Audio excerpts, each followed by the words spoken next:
The same kind of projection characterises Keep the Apples to Fly published in 1936, although the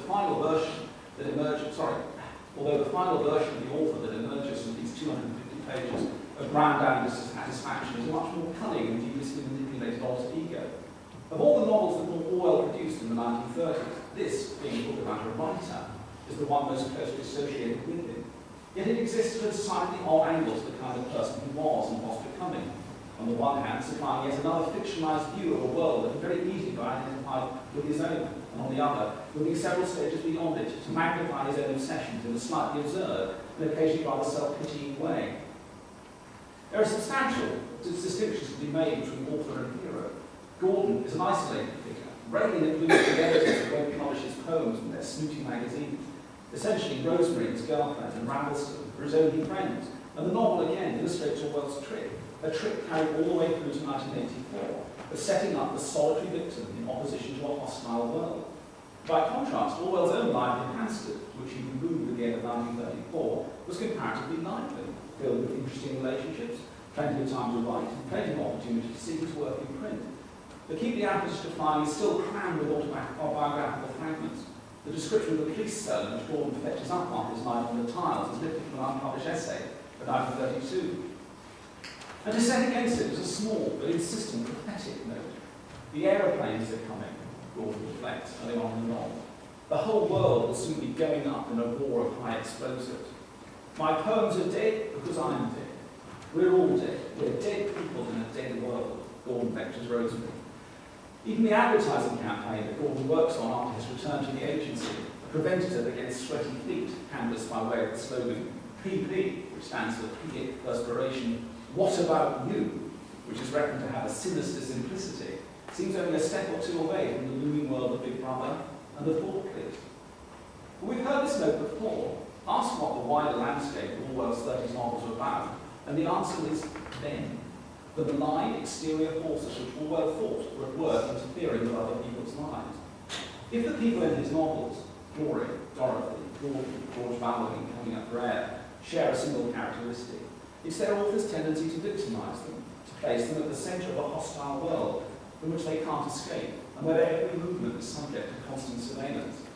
The torrential backwater of Knife Hill in The Clergyman's Daughter is represented with spite and backbiting, of scores being settled behind lace curtains, and the privileges, gross libels and calumnies clacking down the phone wires.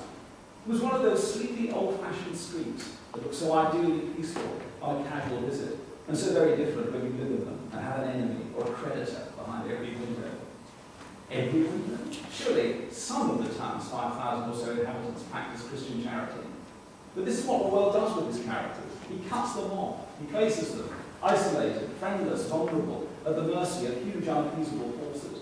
There's a dreadful scene, also in A Clergyman's Daughter, in which Dorothy is harangued and humiliated by a gang of puritanically minded parents, having explained to their children a sexual reference in Macbeth. Her employer, Mrs. Creevy's role, both before and after, is that of head conspirator, ceaselessly keeping an eye on Dorothy, aware of her attitude and her job.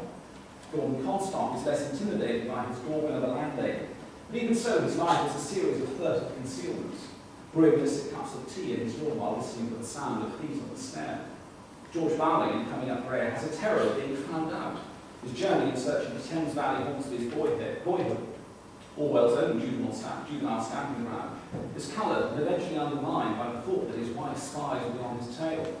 When he half hears the emergency radio broadcast featuring a woman of the same name, his first thought is it must be one of Miller's dodgers, an elaborate ruse dreamed up with the aim of making him suffer. All this adds up. The telescreen, 1984's great symbolic invention, is not an adventitious fictional device, but something central to the ideas he held about the world. Meanwhile, there's another crucial aspect of Orwell's self-projection that no account of 1984 can quite admit. This is not a work of fiction, although most critics doubt that all the events described in it actually happened, but an essay called Such Are the Joys, a 15,000-word account of Orwell's time at the Eastbourne Preparatory School in St Cyprian's, unpublished for many years after his death on the grounds of the serious offence it would give to the school's still living proprietors. Dripping with animosity, accusing the headmaster and his wife, Mr. and Mrs. Wilkes, of physical and mental cruelty and snobbishness, the essay carries the two essential signature marks of Orwell's novels. which is to say that it contains, in the figure of the pre-teenage Eric Blair, a haunting picture of the lost, excluded outsider, whose individuality and happiness is being constrained by what is effectively a police state, with Sambo, the boy's name of the headmaster, as its all-seeing, ever-vigilant eye. At one point, Orwell sent an errand into the centre of Eastbourne, straying off the prescribed path to buy chocolate in a sweet shop. He emerges to find a man staring intently at his school hat. Naturally, Orwell represents his younger self as realising the man is a spy, placed there by Sambo. This seemed to him a perfectly logical explanation. As he put it, Sambo was all-powerful. It was natural that his agent should be everywhere. When was Such with the Joys written? The most likely completion date is 1945-6. At any rate, it's at least probable that a considerable part of the work on Such with the Joys was done when Orwell was incubating, or indeed writing, what became 1984. Over the years, many a critic has speculated that this expose of the totalitarian mind is on one level a projection of his infinite misery, an autocratic world that has its roots in a boys' boarding school.